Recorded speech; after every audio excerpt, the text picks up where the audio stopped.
La niñez tiene que ser un periodo de inocencia y diversión. No obstante, la realidad nos muestra casos desgarradores. Hoy examinaremos 4 casos de violencia extrema cometidos por niños en Latinoamérica. Debido a la sensibilidad y perturbador de los casos aquí expuestos, pedimos discreción al espectador. Sin más, comencemos. Daniel Petri y Gabriel Kuhn, Brasil. El 23 de julio del 2007, la tranquilidad cotidiana de Blumenau, una ciudad en el estado de Santa Catarina, Brasil, fue irreversiblemente alterada por un acto de violencia indescriptible. Daniel Petri, un adolescente de 16 años, cometió un crimen atroz contra Gabriel Kuhn, un niño de apenas 12 años. Los dos jóvenes tenían en común su pasión por el popular juego en línea Tibia y vivían en el mismo vecindario. En la mañana del trágico día, Gabriel se dirigió a la casa de Daniel, aprovechando que la madre de este no estaba. Al principio, Daniel intentó desviar la atención del verdadero motivo del crimen, argumentando una disputa trivial sobre un préstamo de dinero virtual en el juego Tibia. No obstante, esta versión de los hechos pronto se desintegró ante la fuerza de la evidencia forense. La autopsia realizada en el cuerpo de Gabriel reveló la aterradora realidad. El desencadenante de la violencia fue el abuso sexual cometido por Daniel contra el niño. Las acciones de Daniel aumentaron hasta llegar a una brutalidad extrema. Después de someter a Gabriel, los gritos de ayuda del niño y su advertencia de contarle a sus padres lo sucedido provocaron una acalorada discusión que se llevó a la cocina de la casa. En ese momento, Daniel, en un arranque de ira, ahorcó a Gabriel hasta que él perdió el conocimiento. Pensando incorrectamente que el niño había muerto, Daniel trató de esconder el cuerpo sin vida colgándolo en el ático de la casa. No obstante, el peso del cuerpo impidió este intento. Fue en ese momento que Daniel hizo una elección aún más siniestra y aterradora, de desmembrar el cuerpo de Gabriel con un cuchillo y un serrucho. En medio de este espantoso acto de desmembramiento, Gabriel logró recuperar la conciencia por un breve instante y emitió un grito angustioso pidiendo ayuda antes de desmayarse nuevamente, un aspecto que resalta la agonía final del niño. Finalmente, Daniel abandonó los restos desmembrados frente a su propia casa, donde fueron descubiertos por el hermano de Gabriel. La investigación policial fue rápida y Daniel confesó el crimen. Fue condenado a la pena máxima de 3 años de internamiento en un centro socioeducativo, la sanción más severa permitida por la ley brasileña para menores, por un acto de brutalidad que reveló una profunda perturbación psicológica más allá de los conflictos típicos de la adolescencia.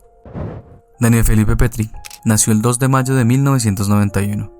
La información sobre su personalidad previa al crimen es contradictoria.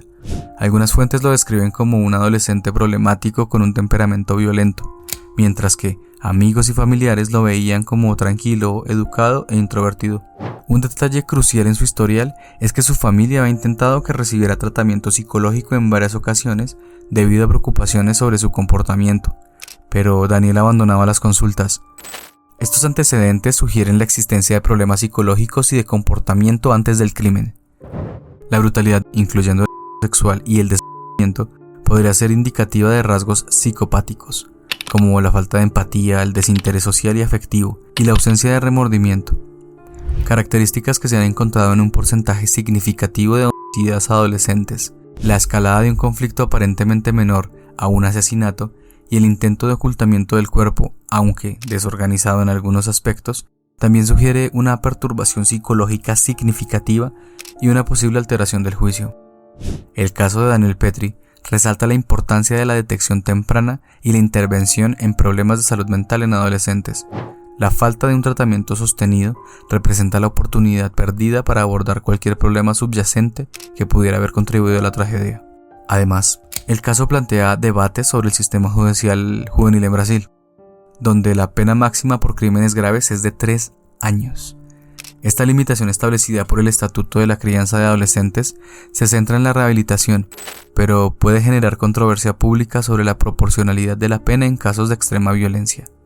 Gracias a esto, Daniel Petri salió en libertad en 2010 y su paradero es desconocido. El crimen de Milagros. El domingo 18 de mayo del 2008, la vida de la familia Belizán cambió para siempre. Alrededor de mediodía, Milagros, de 2 años, desapareció de su hogar poco después de que su madre la enviara a hacer un recado. La angustiosa búsqueda terminó horas después con el descubrimiento de su pequeño sin vida en un terreno baldío cercano. La escena era desgarradora. Milagros estaba desnuda y presentaba signos evidentes de haber sido golpeada. La autopsia reveló la terrible causa de su muerte: estrangulamiento con un cable de televisión atado a una puerta. Testigos presenciales informaron haber visto a dos hermanos de 7 y 9 años llevando a Milagros hacia ese lote. La investigación dio un vuelco cuando el hermano menor confesó el crimen a su madre y posteriormente a los investigadores. En su declaración, señaló a su hermano mayor como el responsable del estrangulamiento, alegando haber sido amenazado para participar. Inicialmente, hubo acusaciones cruzadas entre los hermanos, pero finalmente ambos ofrecieron relatos detallados de sus acciones al fiscal. Curiosamente, la ropa, el pañal y el chupete de Milagros fueron encontrados lejos de su cuerpo. La noticia de este horrendo crimen desató una ola de indignación en la comunidad. Vecinos llenos de rabia derribaron un muro del terreno baldío y atacaron la casa del dueño, responsabilizándose por la falta de seguridad. Inicialmente, se sospechó de la participación de un adulto, sin embargo, con el pasar de la investigación se descartó completamente. Para comprender mínimamente este caso debemos adentrarnos en el difícil entorno familiar de los dos hermanos. La jueza de menores que intervino en el caso describió el ambiente en el que crecían como muy violento y desestructurado, donde la agresividad era la moneda común. Vecinos cercanos intuyeron una compleja red de responsabilidades detrás de la tragedia.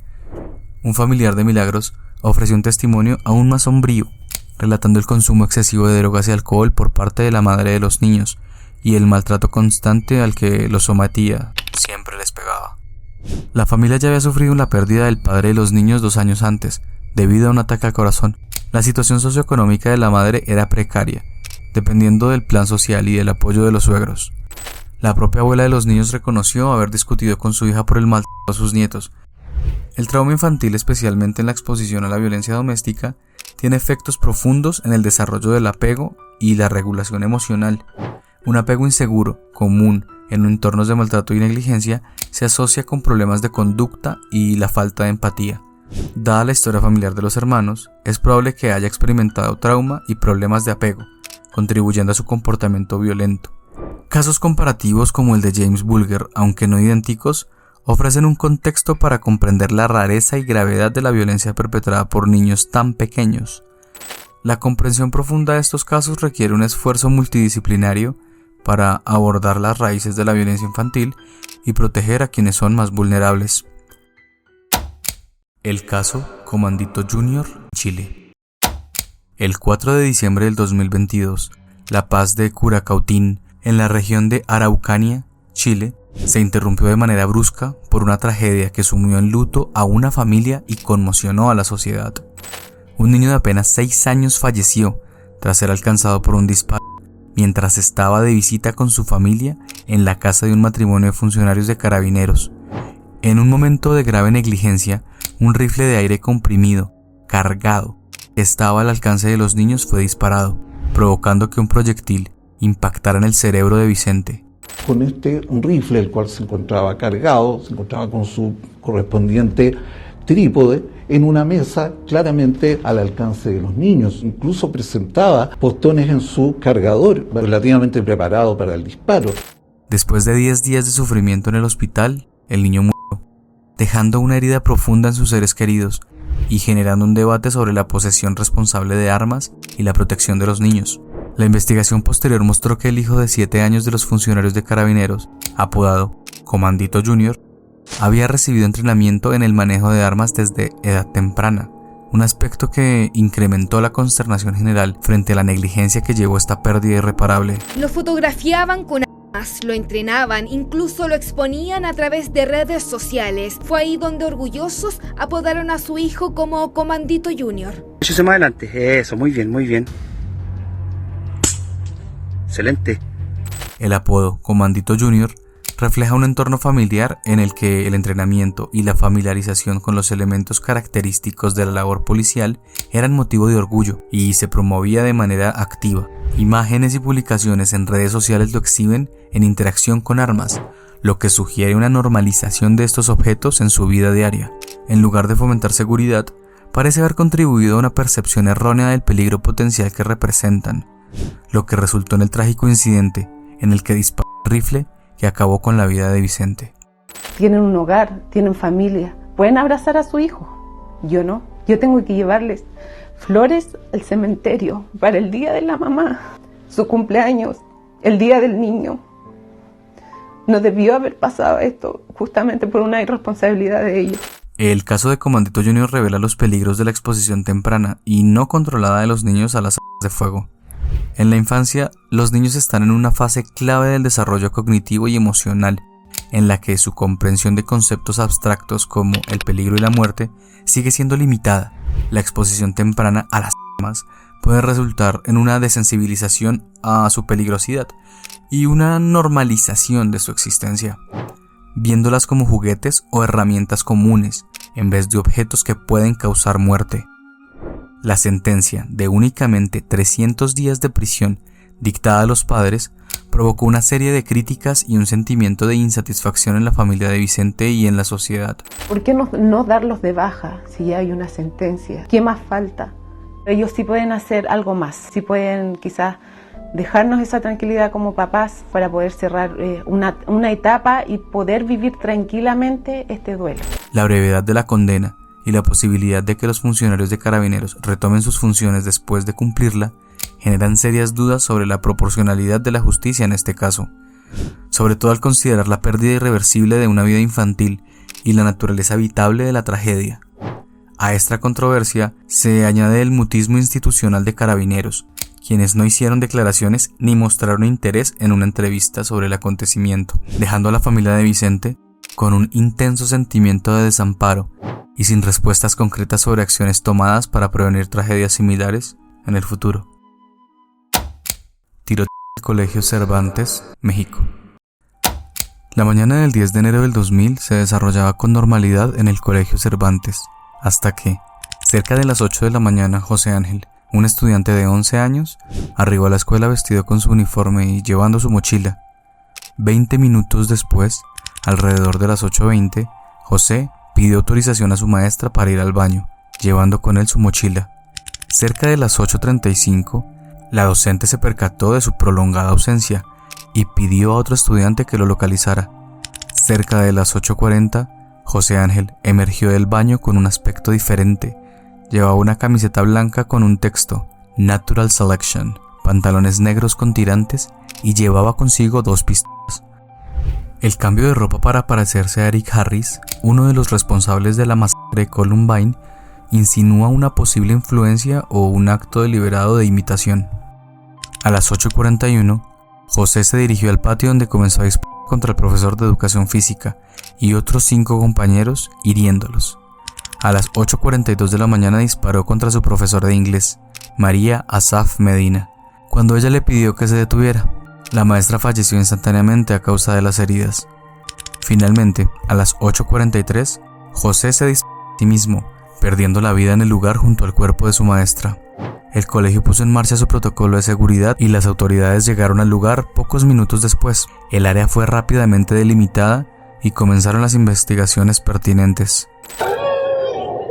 Desesperación y pánico fue lo que se vivió hoy en el Colegio Cervantes, una de las escuelas de mayor prestigio de Torreón, Coahuila. Padres de familia buscaban a sus hijos tras enterarse de la balacera desatada por José Ángel Ramos, un alumno de 6º grado y solo 11 años, quien mató a su maestra y después se quitó la vida. José Ángel Ramos era un estudiante que estaba en 6º grado de primaria. Al principio se le caracterizó como un alumno disciplinado, con calificaciones destacadas y sin problemas visibles en la escuela. El niño residía con sus abuelos por parte de padre. Su madre murió en 2014 y su padre estuvo encarcelado en Estados Unidos. Los tutores habían aceptado su aislamiento, dedicando muchas horas en su habitación a videojuegos, internet y jugando únicamente con las armas de juguete que tenía. De acuerdo con relatos de sus compañeros, antes de comenzar el tiroteo, José habría mencionado: "Hoy es el día", aunque sus compañeros aparentemente no lo tomaron en serio. Las 2 armas de fuego empleadas eran de su abuelo, José Ángel Ramos Saucedo. Una de ellas era de uso exclusivo para el ejército mexicano y la otra no tenía el permiso necesario. Fue detenido y se le imputaron cargos de homicidio por negligencia, al permitir que el niño tuviera acceso a las armas. Intercambios de WhatsApp entre él y su hija, tía de José, mostraron que el abuelo conocía las intenciones del niño. La tía le preguntó por qué le había entregado el arma al menor y él contestó: "Él quería hacerlo, no podía detenerlo, fue su voluntad, hija". No obstante, José Ángel Ramos fue liberado bajo suspensión condicional en octubre del mismo año. El caso se cerró un año después del incidente, tras llegar a un acuerdo económico con las familias de las víctimas. José Ángel era un niño muy bueno, muy bueno, y no sabíamos que él era capaz de hacer eso, porque muchas cosas lo trastornaron de la cabeza y todo. Un primer perfil psicológico realizado por profesionales de la Fiscalía General del Estado indicó que las múltiples pérdidas experimentadas en su infancia lo dejaron sin una estructura familiar, aunque sus abuelos por parte de padre le ofrecieron cuidados básicos de alimentación, educación, vivienda o vestimenta, no le dieron el apoyo emocional que requería. Se indica que las necesidades emocionales de José Ángel no recibieron la atención adecuada, ya que solo se enfocaron en ofrecer comodidades materiales como juguetes y dispositivos electrónicos. La ausencia de apoyo emocional, junto con el trauma de varias pérdidas, influyó en su estado psicológico. Con la acción de producir la indumentaria de Eric Harris y su célebre Natural Selection, propone un acto consciente de copia y posiblemente una admiración hacia los responsables de Columbine, indicando una posible fascinación por los tiroteos escolares y las personas implicadas. Había reportes de conversaciones de WhatsApp entre el atacante y un amigo, en las que se hablaba sobre armas. Aunque el amigo aparentemente lo tomaba como una fantasía, la presencia de estos mensajes muestra inquietud por las armas y la violencia, además de una posible etapa de planificación, aunque el amigo no lo haya comprendido del todo. Lo fundamental del caso es cómo el entorno social puede influir de manera considerable en las decisiones de un niño, iniciando con una familia disfuncional y su pasado criminal, para finalizar con José intentando crear su versión retorcida de lo ocurrido en Columbine. Este pequeño tuvo acceso a armas en su espacio seguramente familiar o cercano, y este pequeño entendió que tenía en consecuencia formas de resolver los problemas a través de la violencia. De corazón, gracias por la calidez con la que han recibido nuestros videos anteriores. Abordar estos temas sensibles es un esfuerzo colectivo que vale la pena. Si el análisis de estos 4 casos te ha parecido relevante, suscríbete para más contenido y deja en los comentarios qué casos o historias deseas que contemos en los próximos videos. Feliz noche.